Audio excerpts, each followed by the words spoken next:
down the hammer and pick up the pencil. You're about to listen to the Savvy Radio Show. Learn from real-life real estate investors, experience revealed with the Savvy Landlord as your host. What up, Savvy investors? This is your boy, Steve VanCauwenbergh, the Savvy Landlord. I'm so glad that you tuned in to the radio show. Now, let me get this straight and let's clarify some things for you real fast down and dizzle dirty. What is it? What is this show? I honestly, guys, I really don't know what it is. I just come up with random stuff. It's definitely based on real estate. If you're interested in real estate, I'm in. Now, some interesting things have been coming across my desk, my emails, my life, and that's called personal development, man. For some weird reason, there's random gentlemen, thank God they're men, in my life that are asking me for help or questions, from life questions to rearing children. Now, I'm not the best dad in the world, okay, because I didn't have a dad to start out with, and my dad is not even in my life right now. I see my dad on on Facebook loving on some other kids, but it's all good, or someone else's grandkids, but it's all good because, I got God in my life. So that's me though. But, I'm changing directions or going in loops or holes or whatever. But this question from a superstar real estate investor asked me this question. And I'm like, man, this is a good question. And it's kind of real estate related because I'll try to tune it into real estate related. But it's about paying kids to read. I mean, for real, like this dude just straight up, and this is my homie. He's not in Oklahoma. He's out of the state. Someone that I met through going to conferences over time. And I don't know if he wants me to say his name because, I don't know. But he's my homie, man. I love this dude. And he just randomly Facebooked me and said, yo, do you pay your kids to read? And I was like, oh, man, I'm going to offend somebody. So I was just going to record a podcast and then just text them to it, right? Because that's kind of my new thing right now. If you ask me a question, I'm going to try to do it on a podcast because someone else out there has the same question. Now, I'm honored that you're asking me questions because let me just be clear. I'm nobody. I'm just somebody that's just doing something, okay? I'm nobody doing something. At least it's something. You should be, every time you should tune into the radio show, you should be motivated. You should go do something. Stop being a punk and a sissy and go out there and do it. If you want to be a real estate investor, go do it. If you don't want to be a real estate investor, you want to lose weight, go do it. Do something. If you don't want to do it, then don't do it, but do something, whatever it is. So let's get back to the question. And I was like, oh man, I don't want to offend people because how the VanCauwenberghs do it, we don't necessarily do it like everybody else, right? So I called the homie up. I was like, yo, I'm going to call him. Can I call you? I called him, and we had about a 30-minute conversation about paying our children to read. And let me get this cat out of the bag. Yep, I pay my children to read. Like, so crazy. And let me tell you something. You need to do it. Whatever it takes to motivate your children to in the best progressive successful arena. What is success? I don't know, but whatever is going to contribute to them. Let me tell you something. We instituted, my children are 8, 6, and 3. And my 8-year-old, okay, we pay her, okay, in the beginning, it was like $1 a book, those little books that take 10 seconds to read. Now we pay her $5 a book to read, which is like kind of like chapter books to read. And now at 8 years old, my daughter, now we probably started this about as soon as they could read, which is roughly around 5 years old. 3 years later, my daughter is an average, just a ferocious, I don't even know what word to use, reader. You think I read? This gal, Kiki, is reading like nobody. I mean, I'm telling you, we're in the car. This girl wants to get paid. I love it. Whatever it takes to see. She has a unique personality. And I know with her personality, when she gets into real school, she's in real school, she'll be in 3rd grade next year, she will struggle when it gets to the teens and boys and all these things. I know she's going to be distracted. She's a high eyes. And I'm talking about outgoing people. They get distracted. They forget about the ball. They forget what's going on, what we're doing. And my daughter's like that. That's okay. But man, I'm telling you, when we get now, she knows about money because money brings things that she enjoys into her life. And I'm telling you, this is the greatest thing that I have done. My wife and I, it's probably my wife's idea, so I'm going to claim it anyway. And let me go a little bit deeper for you. Now, this conversation I had with my homie, I was taking notes random. So this is not organized. This is just raw, rav, to the point. But how do you motivate your kid? One dad called me one day talking about motorcycles. He got a motorcycle. I'm like, oh. And he's like, I'm like, wow, you got a motorcycle? You bought a motorcycle for your son? He's like, yeah, I paid $1,000 to get my son off a PS4. Man, first of all, I almost want to clown this dude. Like, wow, you got no control?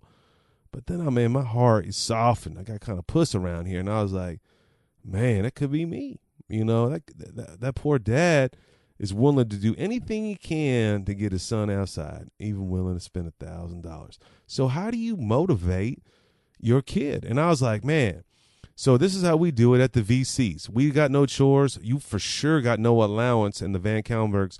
And when they turn 15, 16, they will be paying rent. That's what I am. I am the savvy landlord, and you got to pay rent. If I teach them how to pay rent at 15, and when they're 18 and when they're out the door, they'll be ready. Now, rent might be, I guess, subsidized by the ratios of their income, but still, how we do it now. Right now, a 5-year-old and 8-year-old, they get $1 a day, $5 a week, and they have extra ways to make money. They have to, the 3 things they got to do every day: brush their teeth in the morning, get dressed, and make your bed. That's it. 3 things, 33 cents a piece. Bang, bang. If you do those 3 things, and at the end of the week, on Friday, you get $5. You do whatever you want to, what you do with your money. Now, if for some weird reason you don't make your bed, this has happened because my Kiki Wiki, my 8-year-old, gets a little distracted. Now, my boy, Maxwell, he's very detailed, organized, and up on it for some weird reason. And if the trick is, if you go do someone else's chore, you get paid that $1. Bang. So you may brush your teeth, get dressed, but you don't make your bed, you lose $1. That's kind of a self-motivational thing. Now, this all depends on how old your kids are. So, like the guy asked me, my homie asked me, he's like, well, do you make them do a book report? Now, here's a cool thing. Now, we started this way young where they don't know about hustling yet. Then they hustle at the flea market, but they don't know how to hustle mom and dad yet, within a certain reason. Do kids lie? Absolutely. Do kids, try to work the system? Absolutely. Each child is different. Each child has a different personality profile. And you definitely, if you heard that episode a while back, the DISC, apply it to your children, and you would understand it. But if my child was, now this guy that called me, his boy I think is around 12. Now I may have my son or daughter or whoever write a 1-page or a 2-page book report, but at least something. Now they can't Google it up. Nope, they got to read the book. Now what I do, I tutor on Thursdays when school is in session at this thing called Whiz Kids. I think they got a Whiz Kids in Colorado. If you're listening from Colorado, you need to get involved in Whiz Kids. If you're in Oklahoma City, you need to get involved with Whiz Kids. Every sale of my book goes to Whiz Kids. We donate thousands of dollars to Whiz Kids because literacy changes the world for real. You know how I feel. The more you read, the more you make. But I do this trick with my homie who is an at-risk kid with no money, sleeps on the floor, doesn't have full meals. And this is a kid that I tutor every Thursday. When you learn to minister, I guess, or tutor people in the hood good, you don't throw money at them, right? Because one time I threw $5 at my child and his mom took it away for herself. And one time I bought my kid for Christmas, my Whiz Kid, a tablet. And guess what? There ain't no more tablet. Where did it go? Did it get sold? I asked him the other day. He says mom took it. Now, this is how I do it now. So I have my Whiz Kid read, and then after he reads a chapter or 2, I bring some change, sometimes $1, sometimes some quarters. Now my Whiz Kid's only 12, But when he reads, he's a little behind in his reading skills. So I think he's about 2-3 years behind. And we work on comprehension. So I'm like, we're reading about Bruce Lee. I mean, where did Bruce Lee set up his first dojo? And if he answers it right, bang, bang, I give him a quarter. Let me tell you something. That quarter has impacted that child's life beyond. Now, I may give him a total of $1 or $2, but I know that's enough money for him to go down to the corner store and get some lollipops. Now, the great thing is it motivates this young man. Everybody else is struggling with their whiz kid. They can't get him to read or they're frustrated. My kid rises up, gets to the seat, and ready to read. Did you bring the money? I'm like, I brought the money, baby. You got to earn the money. That's how it goes. Money's like oxygen up in this joint. Let's read. Let's do this. And the more you read, the less you're going to be in trouble. There's a statistic out there. I need to memorize the statistic. The statistic is they know that for every child that cannot read, they know exactly how many prisons to build. And now this is inner city. I don't know if this is African American. I don't know in general.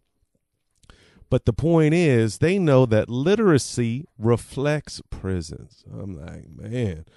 And, I'm only given 2 hours a week, but you need to get your child to read, okay? If they're 15, get them to read. Now, here's the deal. Now, this is how I set it up with my youngster. So we have a chart in so many books. They get this much money in the beginning with Maxwell. He had to read 100 little books, and he got $100, $1 a book, and it was a chart, and you get a little chart. You can go chapter books or reading characters. I don't know the name is. Google it up. Email me if you're serious. I'll try to help you. But we have 100 blocks, and my son, every time he reads a book, he runs to the block, and he puts the sticker on the little sheet chart. The motivation, the endorphins that flow, we're just creating a habit of reading. And let me tell you, 3 years later, now it was a struggle. My daughter, every night, she's got this on lockdown. She goes and brushes her teeth. She gets her jammies on, and she rolls right to the couch, and that girl reads 2 chapters a day out of her chapter book. We hear her reading. It's integrity. When she's done, she gets paid. I'm telling you, this is the motivation behind us. Now, another question my homie asked me, what books do you pick? And I was like, wow, I didn't even think of that. Well, I had to reflect for a minute, and I was like, my whiz kid. I remember my poor whiz kid, when I became his tutor, he tried to bring in fiction. Nope, no fiction for Daddy Ball. That's not how we do it here. We read nonfiction. I don't want to know about some space monkeys killing somebody. I don't got time for that. Now, I'm not dissing you folks, fiction folks out there, but I am a little juicy on nonfiction. If I'm going to spend the time reading, I want to read about something that can empower me. Now, that's what I read with my whiz kid. We read about presidents. We read about the slave world. We read about Martin Luther King. We read about history. We read about everything because I'm trying to get this guy on a path to make his life a little bit easier. Now, on your own, with the other child, do they want to read Harry Potter? Bang. Paying $25. That's a big book. Now, my goal is for my children to read Rich Dad Poor Dad. Bang. If you didn't know that, I actually put together a comic book called Dare to Dream. Yep, Dare to Dream is on my website. Every sale of that book goes all to Whiz Kids, but you can get it on Amazon. Just Google up. You can get it on my website, savvylandlord.me. But I created that book it's a cartoon, graphic novel, whatever you want to call it. It's a book that I give to all kids to get them motivated to see, like, you don't have to be in the ghetto no more. Somebody from the ghetto is out of the ghetto. That's me. You don't need to be in the ghetto. How did I get out of the ghetto? I learned to read, and I put it into action. So this is a long podcast. I don't even know if this is empowering anybody, but I want to tell you something right now. You need to get your kids to read. I can't imagine. Just think about Donald Trump's kids, right? Everybody hates Donald Trump. I don't care about the dude, all right? I don't got time for, Russia, and I don't got time for, I know we need to know. I know some of you screeching right now. Just pull it off the car and just turn me off. All right, whatever. I do care, okay? But I don't got that much time on this earth to be jammed up and be reading about somebody. It's important, okay? But I don't got time. But look at Donald Trump's kids, right? I'm imagining that those child went through some serious training. I can't imagine. I read Rich Dad Poor Dad when I was like 25, 27 years old, and I'm 43, and I feel like I just begun to crush this deal. I'm about to get ballistic. I've made a commitment to read an hour to 2 hours a day. If Brian Tracy reads 2 hours a day, if Zig Ziglar read 3 hours a day, Steve VanCauwenbergh can eke out an hour a day. If you instill these principles into your children, how important we say this at the crib. VanCauwenbergh's read. That's what we do. The we read every day. The VanCauwenbergh's read. That's what you need to say. Imagine I can get my 13. Kennedy's only 8. I cannot wait to introduce books to her. I cannot wait for business books. I love it when I turn on a motivational video on YouTube. And I got my boy last night. We on boys' night, and we were waiting on my homie to come scoop us up and take us on a boat ride, which changed my life in the first place. Never been on a boat ride. I mean, I've been on a boat ride, but my boy's never been on a boat ride. And the dude was a little behind, pulling a trailer, traffic, gasoline. Life happens, But we jammed up in a truck for an hour. It felt like my son every 3 minutes. Where is he? When are we going to get it? And I understand he's all juiced up. Now I'm like, man, Lord, how am I going to deal with this dude, 6 years old, bouncing off the table, like just off the chair, just front of the cab, back of the cab. I'm like, no, I'm not watching TV. He's not watching some sponge somebody. So I was like, all right, we put on, man, I typed in kids, motivational video. And I just saw, it was the coolest thing. I saw my son, 6 years old, with his mouth open, breathing, getting inspired, listening to some motivational video. That's what you should do. Introduce personal development into your children's life now, and they'll have the greatest life ever. Thanks for listening to the Savvy Radio Show. Glide online and listen to our other motivating episodes at savvyradioshow.com. Connect on Twitter at LandlordBook, and always be buying assets.